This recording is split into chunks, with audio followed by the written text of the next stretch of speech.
Darth Plagueis, the so-called wise, invented midi-chlorian manipulation.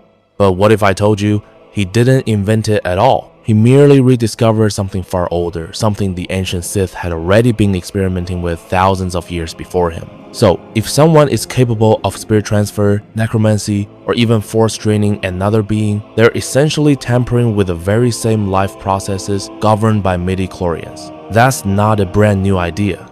That's an ancient art rediscovered by Plagueis.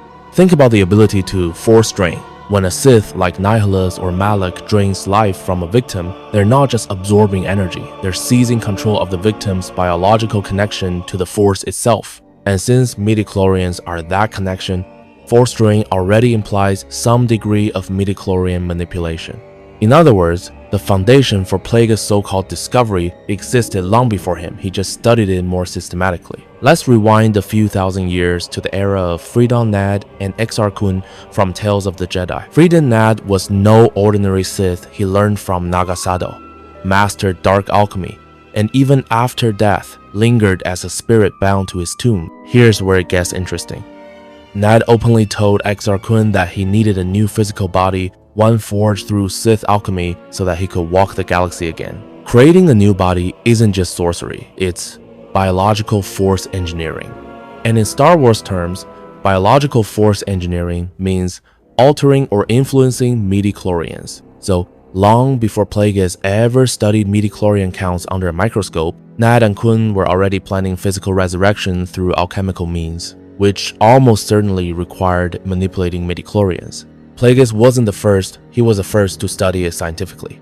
He didn't stumble upon new power, he rediscovered an old one and tried to understand it in logical, measurable terms. In Darth Plagueis by James Luceno, it's said that he perceived the actions of midi-chlorians and sought to impose his will upon them.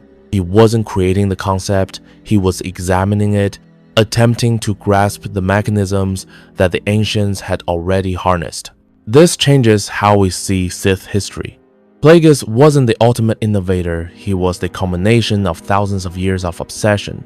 From Freedon Nad to Exar Kun, from spirit transference to force drain, every dark side user who tried to dominate life itself was, in some form, manipulating midi-chlorians. Plagueis just brought scientific scrutiny to what the ancients had been doing with ritual and sorcery.